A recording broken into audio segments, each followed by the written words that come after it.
We're going to talk 5 keys to victory for the New York Jets to win over the Minnesota Vikings this coming Sunday. Inside, and a beauty! Hall running free! Brees Hall inside the 10! He's gonna score!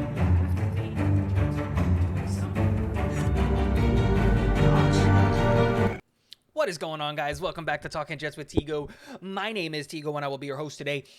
Before we hop into today's video and go over the 5 keys to victory for the New York Jets over the Minnesota Vikings, let's talk about some quick announcements. If you want to become a citizen of Tigo Slavia, links are in the description to the Patreon, to the Twitter, to merch, to everything else that you might need. They're all down there, so go click on all of those links if you want to support the channel.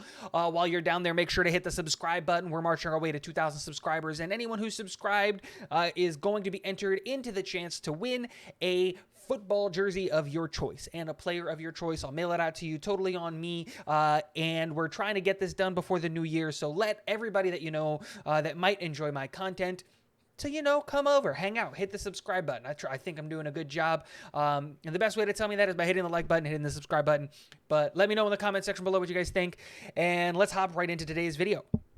5 keys to victory. Yesterday, we went over kind of the game as a whole, right? Big picture things. What are we talking about? Big picture. Here's the Minnesota Vikings. Here's the Jets. Here's how they match up. So if you haven't watched that video, there will be a card up here at some point in the video with that video. So go click that. That being said, let's talk about today 5 specific things that the New York Jets can focus on and do to make sure and guarantee that we win over the Minnesota Vikings. I think number 1 is always going to have to be pressure the quarterback. Kirk Cousins isn't an elite quarterback.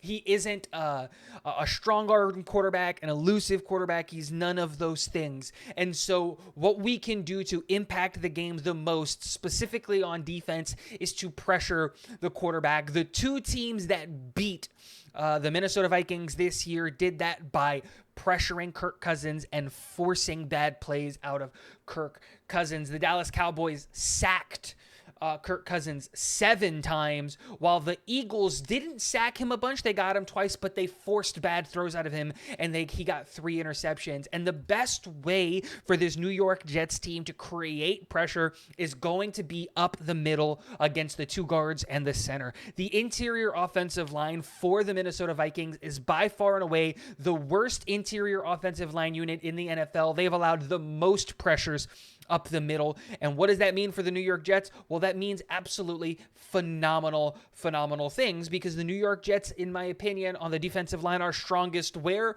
Yeah, that's right up the middle. And with the possibility of Sheldon Rankins coming back, he's practicing this week, and now you're going to see the 1-2 punch that is Quinnen Williams and Sheldon Rankins. That's great. You're assuming that our defensive coordinator and our coaching staff is doing their homework and realizing that the interior of the offensive line is weak. So we might see some more Michael Clemens reps and Jonathan Franklin Myers reps up the middle to help create that pressure up the middle. Take advantage that they're the worst unit in the NFL when it comes to interior offensive line, and create pressure. The second key to victory is going to have to be on offense. We need to attack their secondary. Outside of Patrick Peterson, who's having himself one hell of a year. I'm not even going to sit here and lie and say that he's not. He absolutely is. But outside of that, they are really weak on the outsides. Their corners and their safeties aren't the best. And if we look at, again, the 2 games where they were really, where they lost,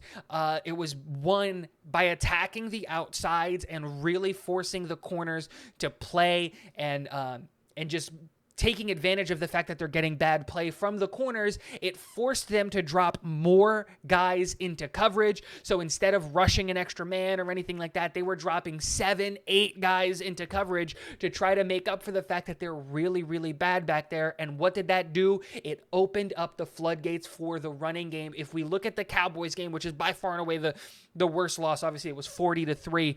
Tony Pollard had 6 catches for 109 yards. And that opened up him to be able to get stuff done in the run game because he had 15 carries for 80 yards. And then the same goes for the Eagles game. Dallas Goedert and Devonta Smith both over 80 yards. Quez Watkins and A.J. Brown both at 69 yards, which did what? It allowed Miles Sanders to get 80 yards, Jalen Hurts to get 57 yards, and so there was a lot of rushing being able to get done because they attacked the corners and forced them to drop more guys into coverage. So attack this secondary because it's a weak unit. It'll open up the rest of the offense.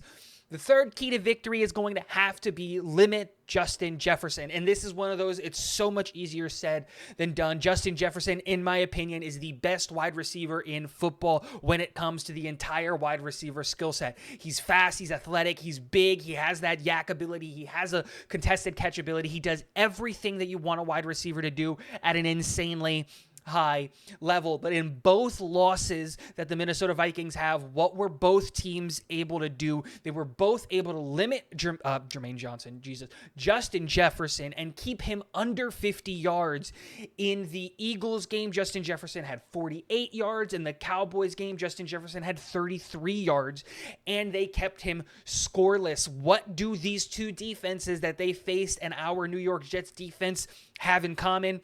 Elite corners. Trayvon Diggs in Dallas, and then you've got Bradbury and is it Slay? I'm forgetting who the other corner is in. Is it Slay? Yeah, Darius Slay are the two corners. They have elite corners, and they were able to limit the passing attack specifically by Justin Jefferson. And you can see that. Kirk Cousins only threw for 221 yards in the Eagles game. They only got 110 yards in the Dallas game. If you can limit the possibility of what Justin Jefferson can do to break the game and break you open when it comes to, what's happening there, that's it. Cover Justin Jefferson well, and the rest of the offense kind of falls apart because a lot of what Minnesota does goes through Justin Jefferson. And that leads to another thing that the defense has to do, and that's protect the middle of the field. And that's my fourth key to victory. The middle of the field on defense is one area where Kirk Cousins is starting to cook. He really, really likes his new weapon in TJ Hockenson. In the 4 previous games since the trade, is it 4? Well, whatever. In the last games since they've traded for TJ Hockenson, he's had 5+ catches every game, and he has been incredibly impactful. He was the number 1 receiver for them in the Dallas game, and they keep on targeting him with good reason. He is absolutely phenomenal when it comes to what he can do and the impact that he brings onto the football field. That being said, the New York Jets actually play really, really well up the middle of the field when it comes to specifically covering tight ends. But that also means we have to protect from these running backs. Dalvin Cook is a legitimate threat, obviously, in the run game. He is legit.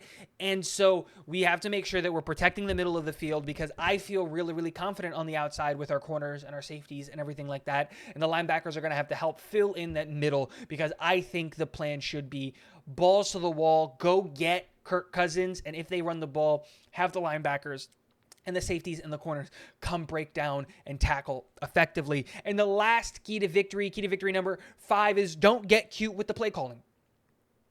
We saw Mike LaFleur and, Jeff Ulbrich start to get cute with their play calling at the end of the Chicago Bears game. And I'm going to just attribute that to the fact that it was the Bears. We were up 21 points. We really didn't need to run up the score, and we were trying to see different looks against technically an NFL team to see what maybe we can pull out for the playoffs or later on in the year when we really need something different that we haven't put on tape. And I'm going to just assume that's what was happening, but it is something to talk about. Let's not get cute. We know what's been working with this team. We know what's been working defensively, offensively, and now that we're getting relatively stable quarterback play with Mike White under center, we don't need to be cute. Get the ball out quickly, efficiently, and on time on offense. That's all that matters. The rest, the scheme will take care of the rest of it. And on defense, you rush 4, you drop 7, you play the way that we've been playing. There's no need to bring in a 5th edge, like line person and dime packages. And We know what works for this team. We know what's been successful for this team. We are doing incredibly well as a defense. We're doing incredibly well as an offense with Mike White.